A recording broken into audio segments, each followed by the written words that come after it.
Hi, I'm Jerry Rothhauser, and I'm your guide as we read through the Bible this year, and we're already into the third week, fourth podcast. I did an introductory podcast, and some exciting news, at least for me. We obtained a new URL, if you know what that is. In other words, where you can find us on the internet. You can now find us at spiritualrants.com instead of jerryrothhauser.com, which, is my name. And as an author, it was recommended to me that I use jerryrothhauser.com in case I have published more than one book. But then I run into the same thing when I was a disc jockey. People couldn't spell Rothhauser. In fact, when I was a DJ, I made appearances at Christian bookstores, and I said, if you can spell my name correctly, I give you a gift. I'm not doing that on the podcast, though. Or if you could tell me what it meant in German, I would give you a gift. And I'm not doing that on the podcast either. And then I was called a name recently. Someone said I was a docent guy. A docent guy. And in fact, it was a close friend of mine, someone I've known his entire life. And I've never known him to misspell anything, even in a text. So I had to check with my wife, and I said, what's going on here? Why would this person misspell a word? I guess he thinks I'm a decent guy. I understand that. But why did he call me a docent guy? Could he have misspelled that? And do you know how to misspell, by the way? Anyway, my wife checked it out and found out that a docent is a guide and a tour guide. He was being a punster. He's going to end up in the cell next to me in the penitentiary. But that is what we're doing. We're moving through the Bible, and we're giving ourselves a year to do that by reading something of the Old Testament, then something out of the New Testament, and some Psalms and Proverbs. And if you go to my blog site, either at jerryrothhauser.com or spiritualrants.com, you'll end up in the same place, and you can find out much more than you can get in this podcast. But for commuters and people who have trouble otherwise, there were years when I couldn't read. I could, but it was a chore. It was very difficult for me to read after I had 6 bypass surgeries. Well, it was 1 surgery and 6 bypasses all at one time. And I had enormous difficulty reading after that for about 10 years. And now I can read, but then I could read the Bible, but that was about the only thing I could read. So anyone who has a problem reading, listen to the podcast. All right. So, I didn't mention last week when we were talking about the New Testament, I didn't mention Matthew 11, verse 12, and I should have. Let me find that for you. In Matthew 11, verse 12, it says, "From the days of John the Baptist until now, the kingdom of heaven suffers violence, and violent men take it by force." From the days of John the Baptist until now, the kingdom of heaven has been subjected to violence, and violent people have been raiding it. That's the New International Version. It's a curious verse, one that had me scratching my head for a number of years. And here in the New American Standard, it says, from the days of John the Baptist until now, the kingdom of heaven has been suffering violence, has been suffering violence, and violent men take it by force. Now that's curious. I recommend the Bible Knowledge Commentary, and it helps a little bit. It says that you could render the end of that verse as is violently treated. So people of the kingdom have been violently treated. Now, I've been telling you that for quite a while, back to Cain and Abel. People of faith are persecuted by people who are unbelieving. And that goes back to the very beginning of time, back to Adam and Eve. And then there was Cain and Abel. Abel presented a sacrifice that God wanted. Cain wanted to bring a sacrifice that he wanted to bring. And when people who are not worshiping God, they're worshiping themselves. In essence, that's what they're doing. And they don't like people that have their lives centered on God. And so they treat them violently. We're going to see that. That's why I'm talking about it. Because we're going to really talk about Joseph a large amount of the time we spend in this podcast today. And he certainly was violently treated.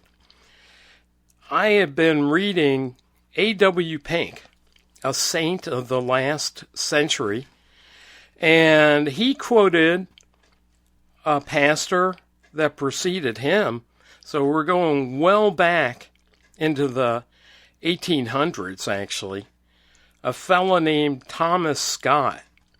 He was persecuted for his faith. Here's what he said. Here's part of the quote that Pink quotes from Thomas Scott.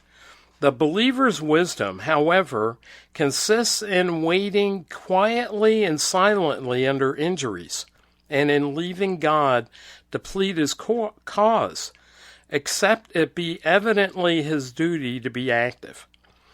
In other words, you should expect to suffer as a believer.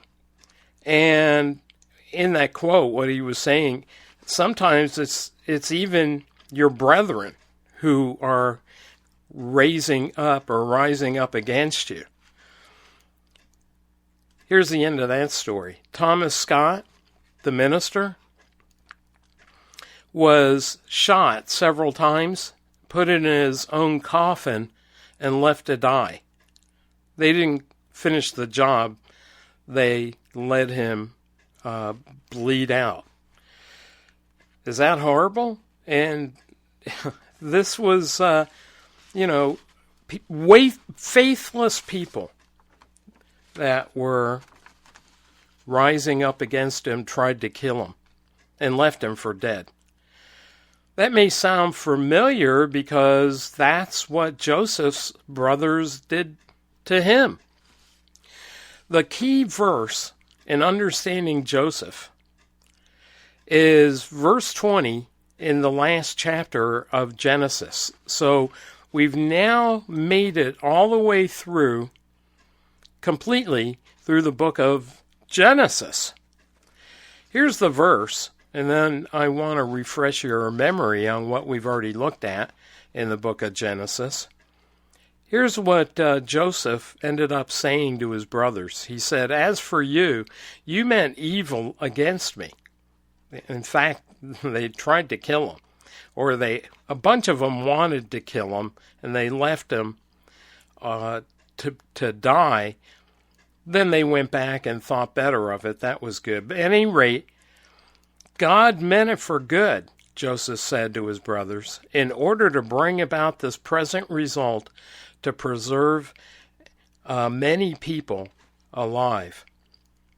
So when you're enduring things in your life, what you should always keep in mind is the story of Joseph. Despite what happened to him, and even though it was his own brothers, that were affecting this evil and harm in his life, he looked at it from the perspective of God.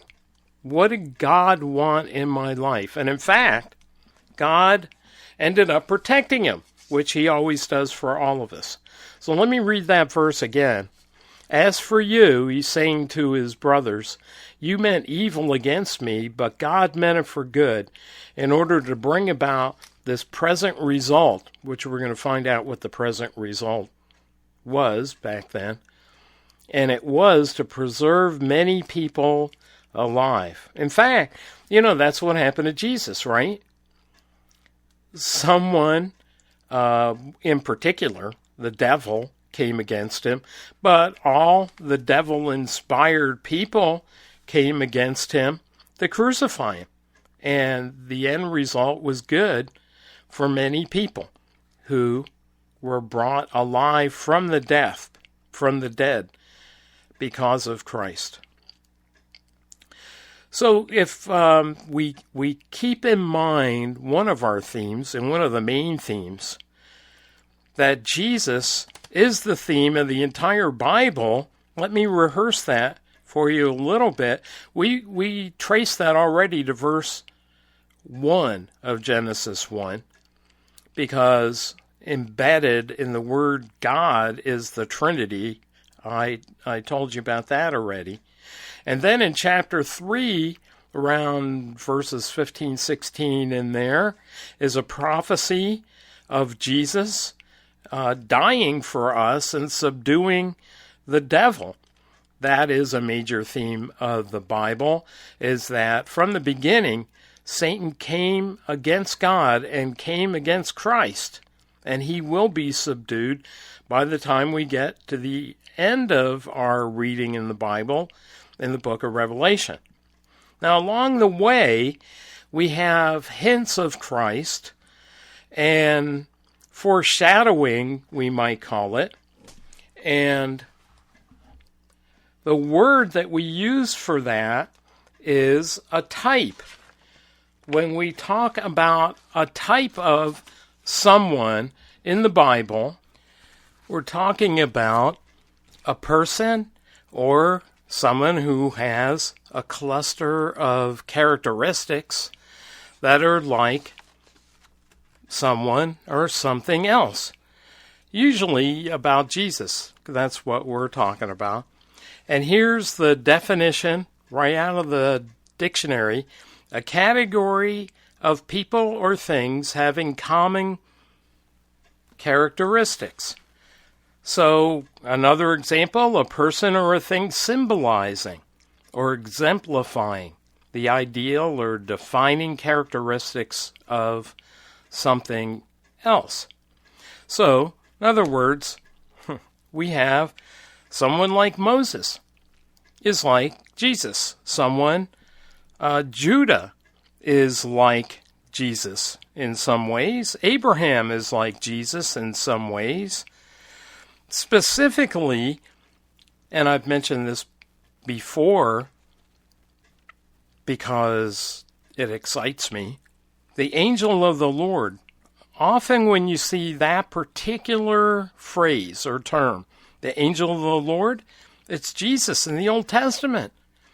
Did you realize he's not just in the New Testament, but he's pre-existent? And when you see angel of the Lord, angel means messenger. Jesus certainly is a messenger. So the messenger of the Lord in the Old Testament is Jesus, who appeared in Genesis 16, verse 7 to Hagar, who was the concubine of Abraham, he appeared to Abraham in Genesis 22, verse 11. There's a man, he's not called the angel of the Lord, but I think pretty much we know that's Jesus. Jacob wrestled with a man who just happened to be the man. That's who he was wrestling with. At Exodus 32, around verse 24, if you want to know exactly. Melchizedek, I thought maybe was an angel of the Lord to be Jesus in the Old Testament, but the evidence points against that, but some people do think that was Jesus. Judah reflected Jesus in a way, even though he was very immoral, as we're going to find out what Judah did in respect to Joseph. Isaac was sacrificed almost to usually get sacrificed to death, but he wasn't sacrificed to death, but he represented Christ, and certainly the ram that got caught in the thicket and was substituted for Isaac represented Christ. So we see Christ in the Old Testament. I even have a book called Christ, the Theme of the Bible, and I'm going to point that out to you as your docent, and as a docent guy, I'm going to point that out to you. So, did I mention this week you should be reading Genesis 31, verse 17 through 43, verse 34, Matthew 10, verse 24 through 14, chapter 14, verse 12, and then you'll be reading Psalm 13 through part of 18 verse 36, and Proverbs 3:16 through 4:10. And if you follow the one-year Bible readings, you'll make it through a year. You'll make it through the Bible. So, as I pointed out already, there were bad people already through the book of Genesis that are trying to snuff out good people. And by good people, I don't mean they're morally upright, because we're going to see that Moses murdered a guy. We're going to see that David murdered someone and committed adultery, and yet they might be considered good. Why? Because it's faith and having a heart for God that makes someone right with God, makes them a good person. It's not just being a good person. The goodness has to flow out of a motive of pleasing God. There's a psalm we'll get to, 30 through Psalm 64, and I titled that Boomerang Slang, because when someone attacks you and you're trying to do what God wants you to do, usually they'll slander you and trying to make your character look bad. When I was a kid growing up in New Jersey, we had a saying, "You're glue and I'm rubber. Everything that you say bounces off me and sticks to you." Let me try that again. I'm rubber and you're glue.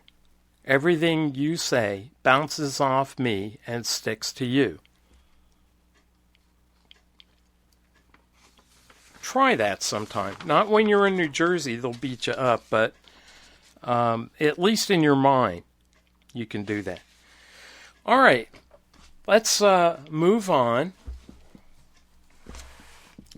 Let me reiterate the story of Joseph. So you read it yourself, or you're going to finish reading it this week. He was a dreamer, not like John Lennon in that horrible song, Imagine that song. It was just awful. But anyway, he was a dreamer because he was dreaming God's dreams. And when he was young, before he was 17 probably, he had this dream, and it was a dream of his family kneeling down to him. And then he made the mistake of telling his family. You can't imagine that went over real well. And then he had the dream again, and he told them again. So they were jealous because he was a person of faith, and we already saw the morality of some of the patriarchs. But if you were in doubt about these guys, they were not paragons of morality.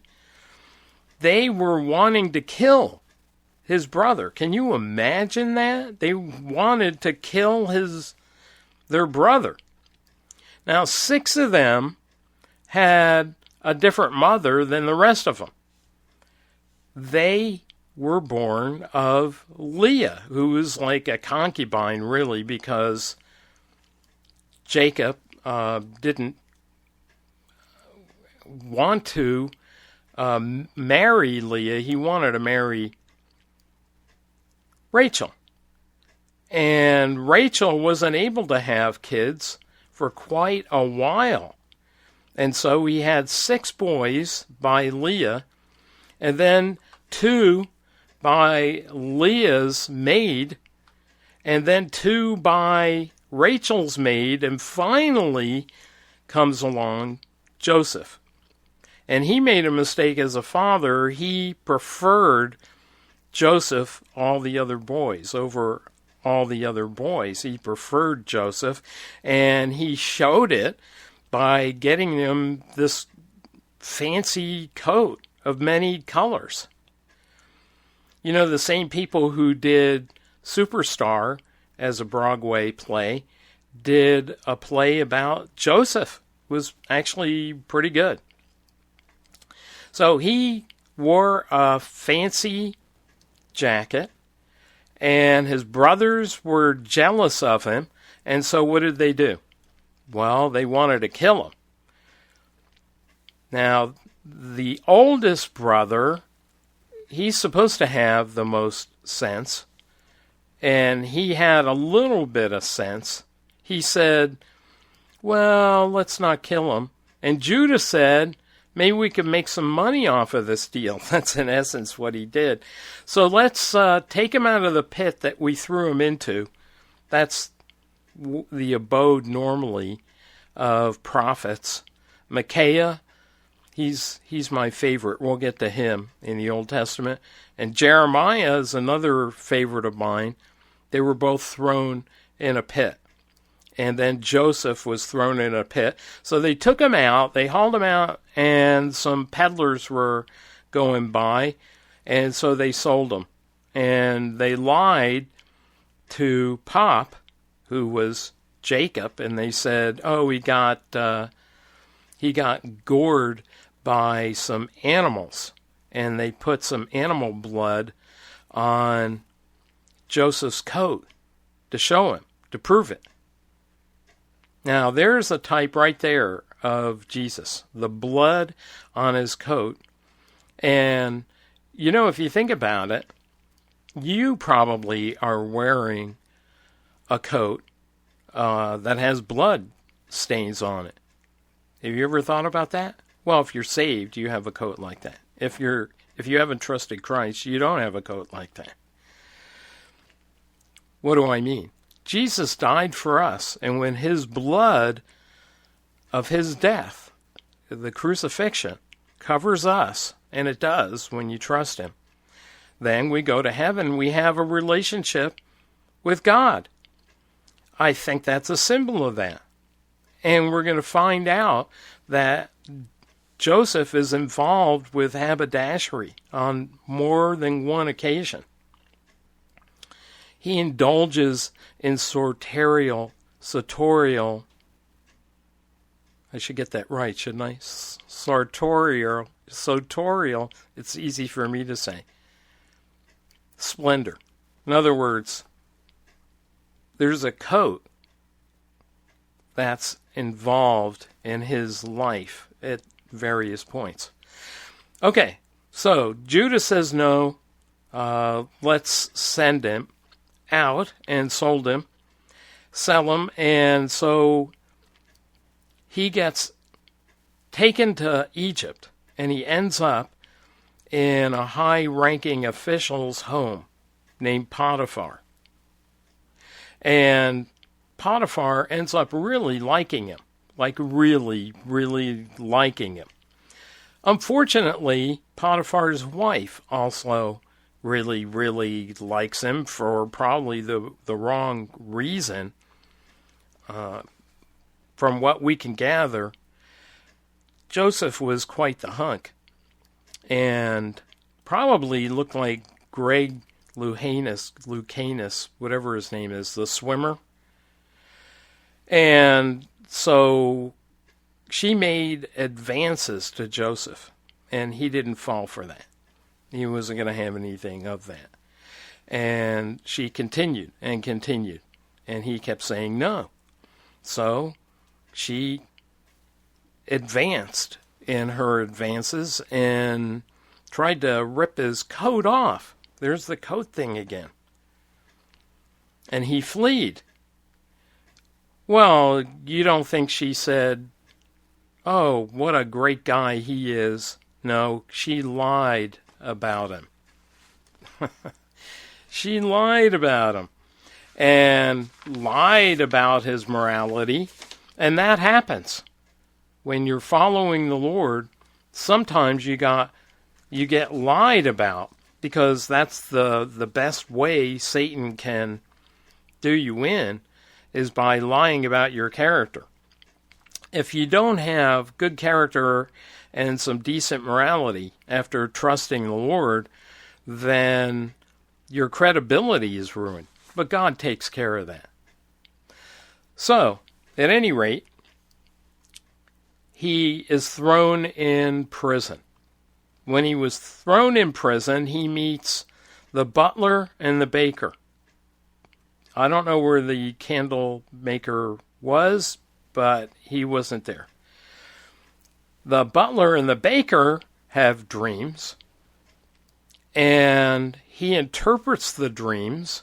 Unfortunately for the baker, his dream meant he was going to be offed by Pharaoh, and the butler, my alma mater, which is they're doing great in basketball this year. Okay, that's an aside, but it may help you that it was the butler who had a dream, and his said he's going to be released from prison. So Joseph said, well, remember me when you're talking to Pharaoh and try to get me out of here. Well, it took like 2 years for him to remember.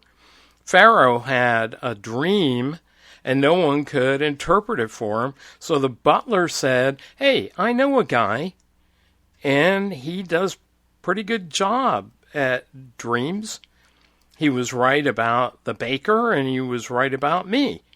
So Pharaoh said, I want to see this guy. And so Joseph interpreted Pharaoh's dream.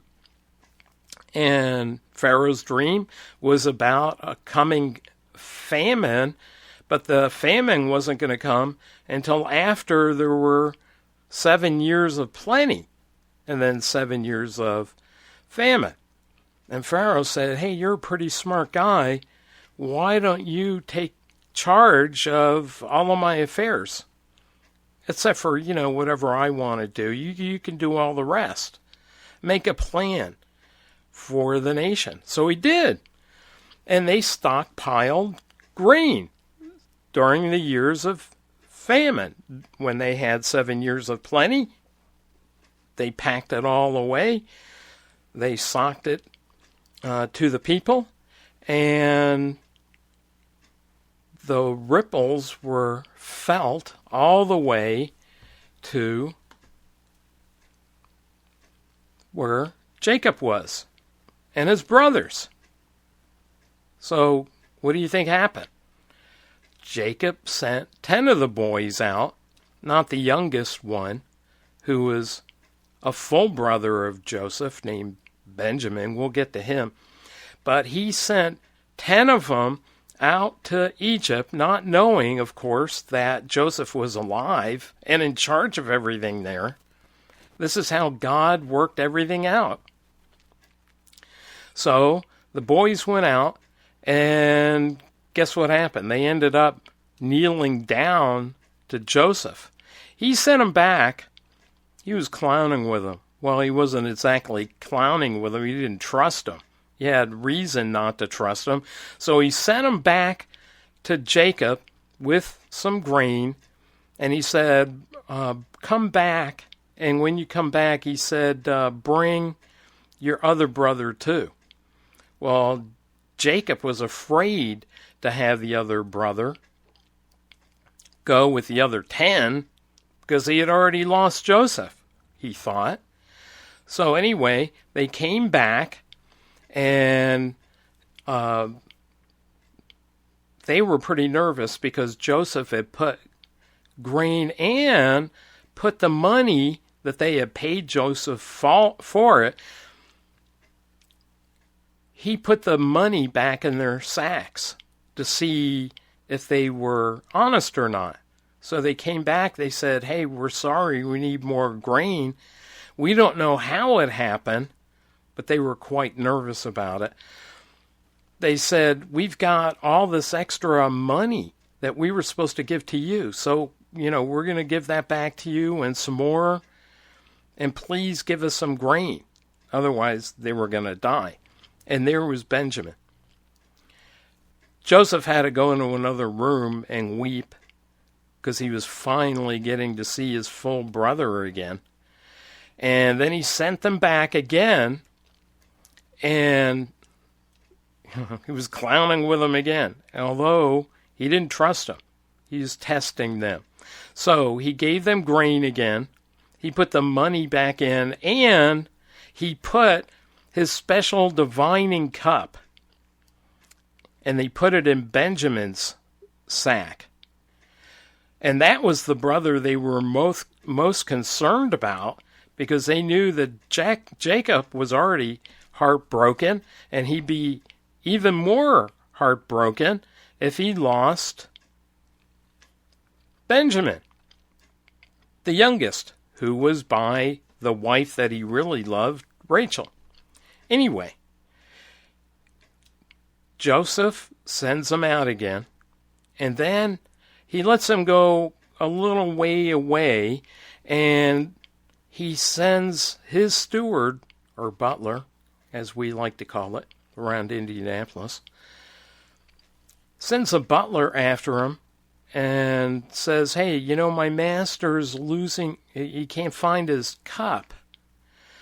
So let me search all your knapsacks, which my daughter likes to call book bags. To me, they're a knapsack. Anyway, he goes all the way through from the eldest down to the youngest. And what do you know? There in the youngest, in his knapsack, they find the cup. Uh-oh. OMG. Meaning goodness, oh my goodness. They were really nervous. And they appear before Joseph, and maybe he was getting some revenge back on them, but he was having to test them. And he said, don't worry about it. And then he revealed himself. He said, actually, I am Joseph. They probably were wearing depends. I'm not sure. Any rate, what do we have here? We have Joseph, and then he said, go and get your father and stay here in Israel, and then or stay here in Egypt, and then we follow on with that story when we get to the book of Exodus, which we're going to get to in about 10 seconds. Here's a comparison of Joseph with Jesus. The birth of Joseph was miraculous. Rachel didn't expect to have a child, but she did. Jesus was born in a miraculous way. I would say the virgin birth was pretty miraculous. Joseph was loved in a special way by his father, and so was Jesus. "This is my beloved son," is what the Father said about Jesus. Joseph had a coat of many colors, which kind of set him apart. Christ was set apart in that he was separate from sinners, but actually he provides the coat and the covering for us, for our sin. Joseph announced that he was going to rule over his brethren when he had the dreams, and he told the dreams to the rest of his family. Jesus presented himself as a Messiah to the Jews, and they ridiculed him as they ridiculed Joseph. And he was a king of the Jews. Everyone needs to bow down to him, as book of Philippians says. Joseph was sent by his father to his brothers, and Jesus was sent to his brothers, which was the house of Israel, the lost sheep of the house of Israel. He was rejected by Israel, same as Joseph was rejected by his brothers, and he was hated by his brothers. Jesus was hated without a cause by his brothers. It was all for Israel's good. It was all for the Jews. Good. Now, don't forget, here's where we've been already. Creation, Adam and Eve, the fall, Cain and Abel. Then God had to wipe out all of humanity. Then you had Noah and only his 3 sons repopulating the world. And then eventually we get to Terah, and he wasn't a terrorist, but he was Abraham's father. And then we have the story of the Jews. And then everything comes from the Jews. Jesus came from the Jews. All of the Old Testament came from the Jews. All of the New Testament was written by Jews, with the possible exception of Luke.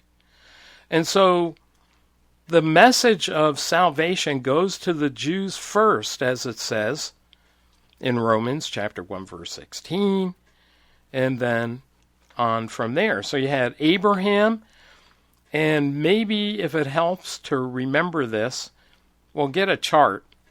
Get a chart. But Abraham, the first generation of Jews, the second generation was the son whom he attempted to sacrifice as a type of Jesus. So first gen, Abram. Second, Isaac. Abram became Abraham, by the way. Abraham. Isaac, second gen, Isaac. And third gen, Jacob. And then from Jacob, the patriarchs, 12 of them. Okay? Rebekah was the wife of Isaac, Rachel, the primary wife of Jacob. All right. So, this past week, or this coming week, this past week, you started the story of Joseph. In chapter 44, you continue with the life of Joseph, and then you learn about Benjamin. Judah, by the way, took the place of Benjamin because ostensibly Joseph was going to off Benjamin for stealing his cup. And so Judah said, "No, take me instead," which is pretty noble, especially for a guy who had a problem with Tamar. We talked about that last week. So Judah had a tribe named after him, like all of the 12 patriarchs had tribes named after them. And from Judah was the entire south kingdom of Israel. And from Judah came David, the king, and eventually Jesus. All came from Judah. And he's the one who said, "Take me in exchange for Benjamin," just as Jesus put himself in exchange for us and our sin.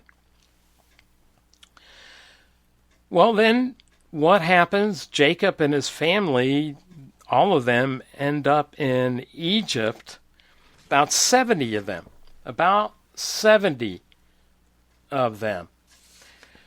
After about 350 years, there was about 2 million of them. Can you believe that? And then, of course, the Egyptians forgot about Joseph and how he had saved them as well. They got fed because of Joseph. But as happens of people of faith, they have been prospering, especially in the Old Testament. The New Testament, prosperity is about spirituality. In the Old Testament, God showed prosperity by material things. So all of the Jews, 70 of them in Jacob's tribe, expanded to 2 million over time. And that scared the Egyptians. So what did they do? They enslaved them.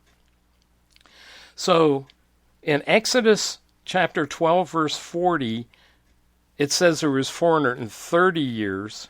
That was confirmed in Galatians 3, 16 and 17.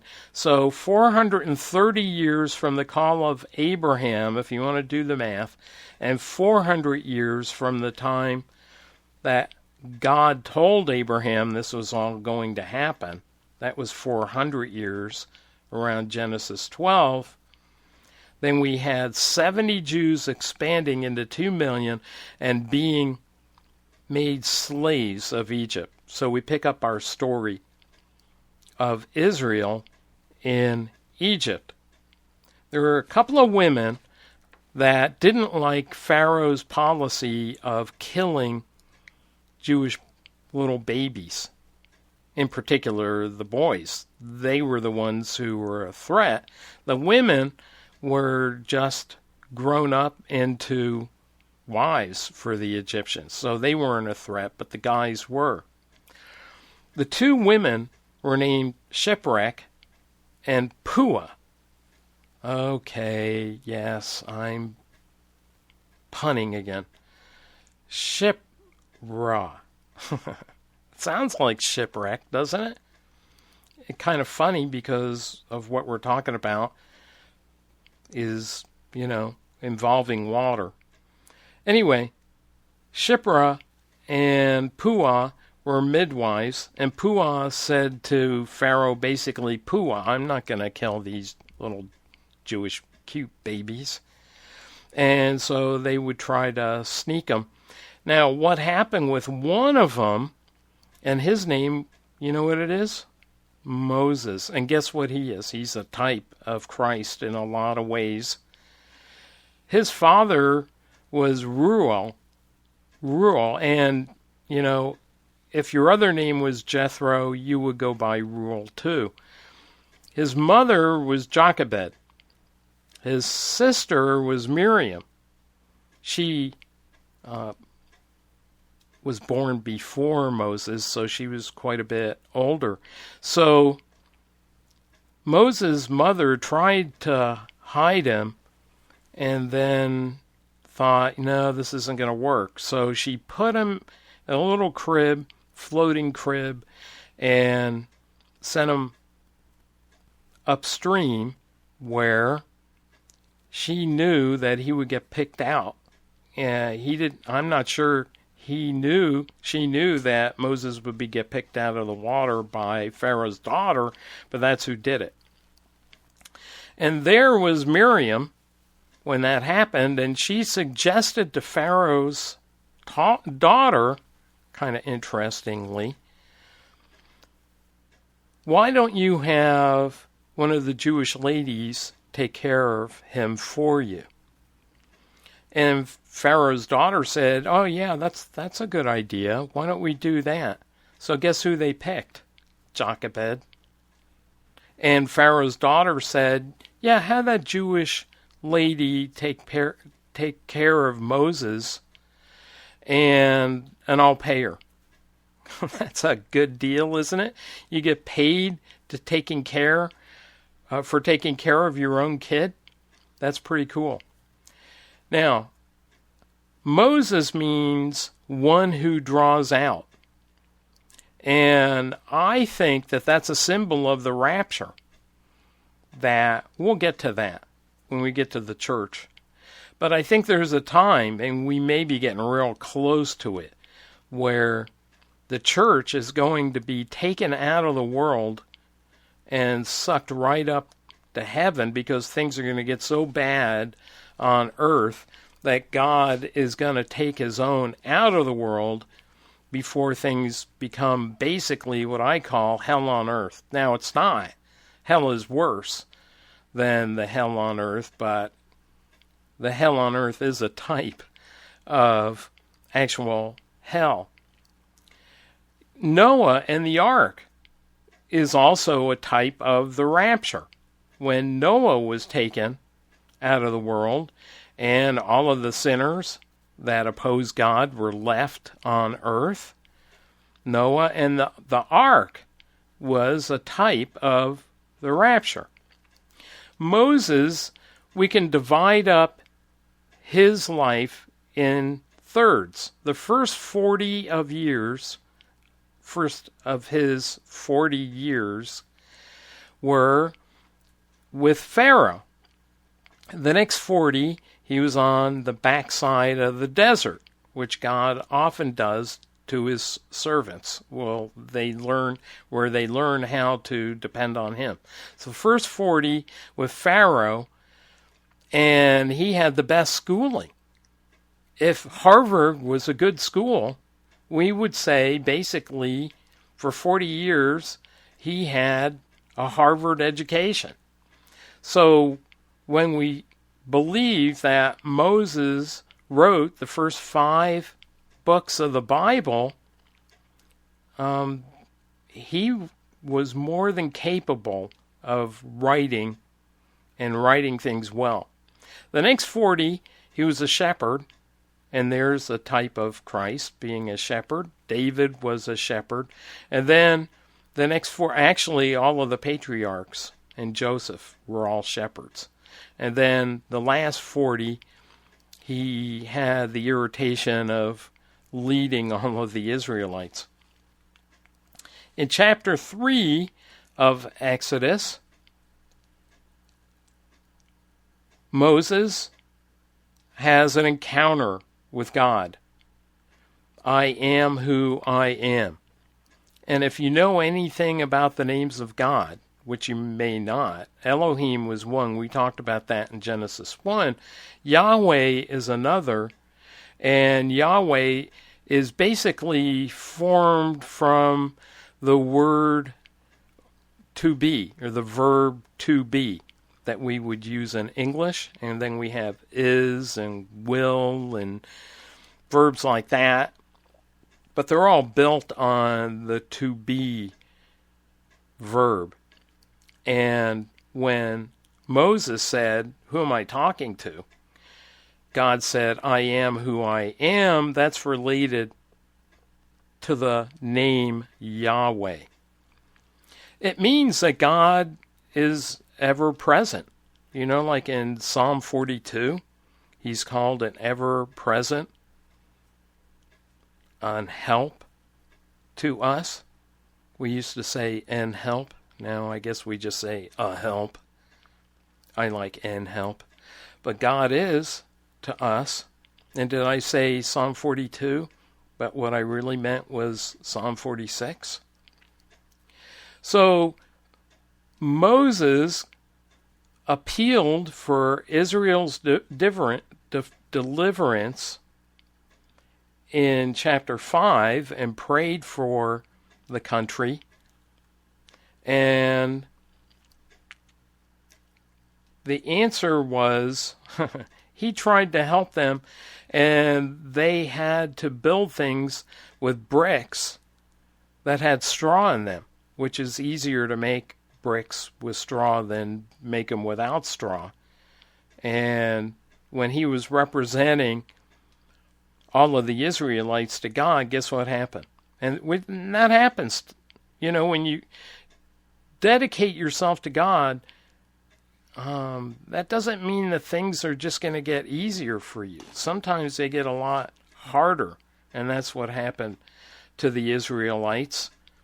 Pharaoh said, okay, you got to keep making bricks and make them without straw in them. So we're going to pick up next time, in the next podcast, we're going to learn about all of the plagues and how God tried to persuade Pharaoh to let his people go and release them from Egypt and to go back into the promised land. We'll get to that.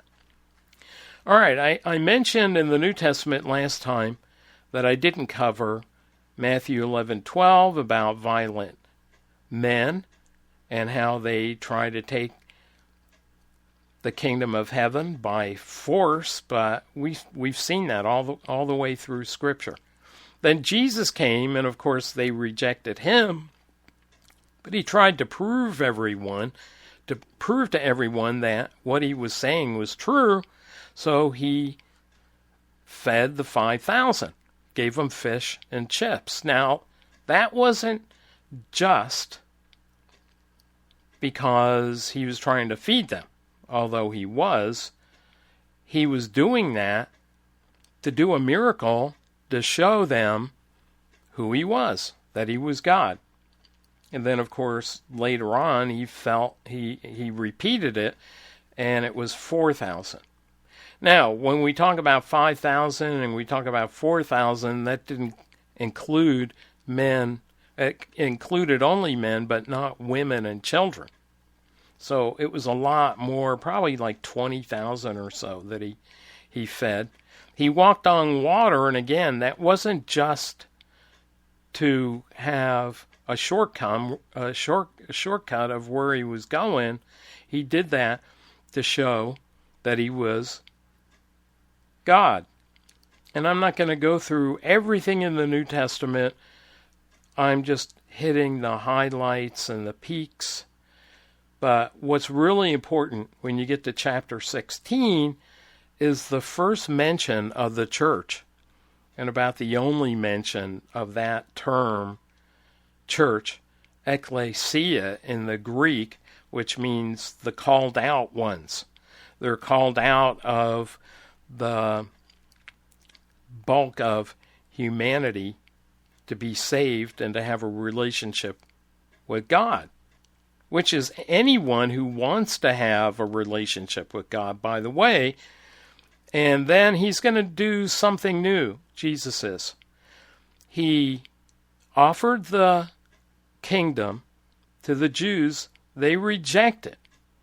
The proof of that is when he's on trial and they offer to kill him. They rejected him. And then he offers his salvation to everyone, not just the Jews, although it started with the Jews. And he's going to come back to the Jews, but he's going to deal with the church. So the first mention of the church, and he's speaking with a future a future tense verb. It's going to happen, hasn't happened yet when Jesus was on earth. When it happens is when you get to Acts chapter 2.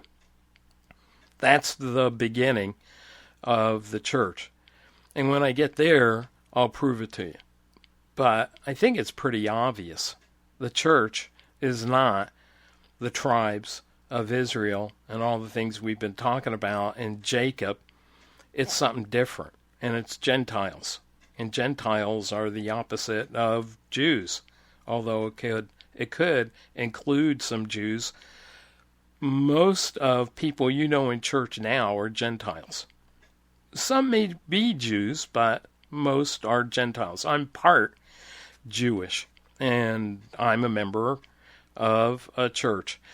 All right, then in chapter 17, you have the transfiguration. And read about that.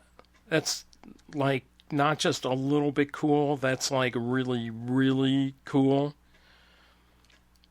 The description of Jesus is like he had been washing his robe with like the most powerful detergent ever, because he like lit up, as my daughter would say in her jargon. And these 2016, 17, 18, it was lit. Now what happened was Jesus was showing Peter and John a foretaste of the millennial kingdom, which will be like extremely lit. And we're not going to get into all of that, but in the future there will be 1,000 years where Jesus reigns on earth. It'll be, dare I say, huge. And after that, we get into eternity, and Bible tells us a little bit about that. Now, in chapter 18, we have a little bit about the way things should be in church, and that is that people should be confessing sins and trying to be morally upright. When I first had a little country church, there was an older fella who had been in that church since he was a baby. Before he was a baby, his mom went there, and when she was pregnant, he used to go to church there. Now he was an octogenarian, whatever. He'd been over 80. I pointed this scripture out to him, that is supposed to be our conduct in church. He didn't know what it was. And he probably wasn't alone in most churches.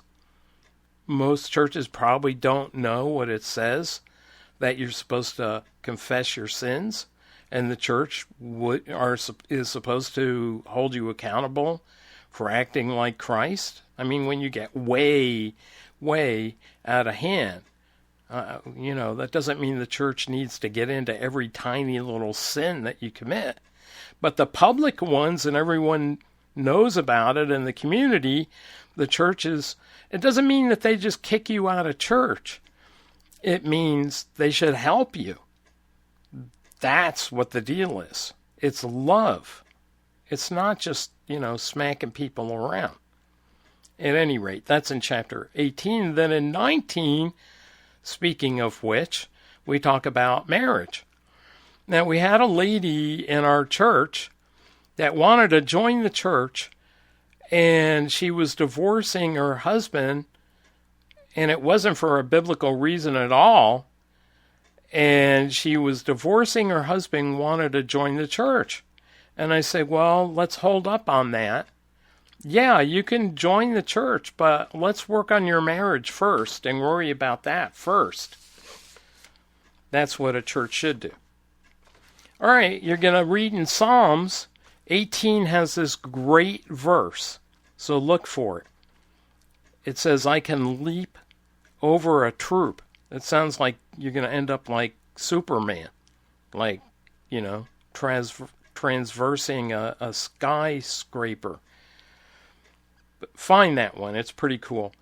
Psalm 19 is just unbelievably wonderful about God is over nature. Read that one.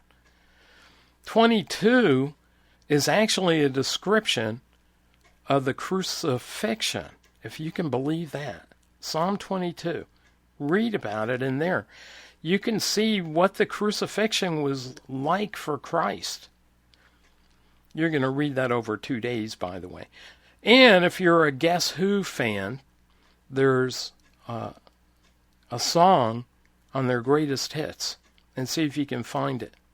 At the end of the song, they quote Psalm 22 about the crucifixion. 23 you know about.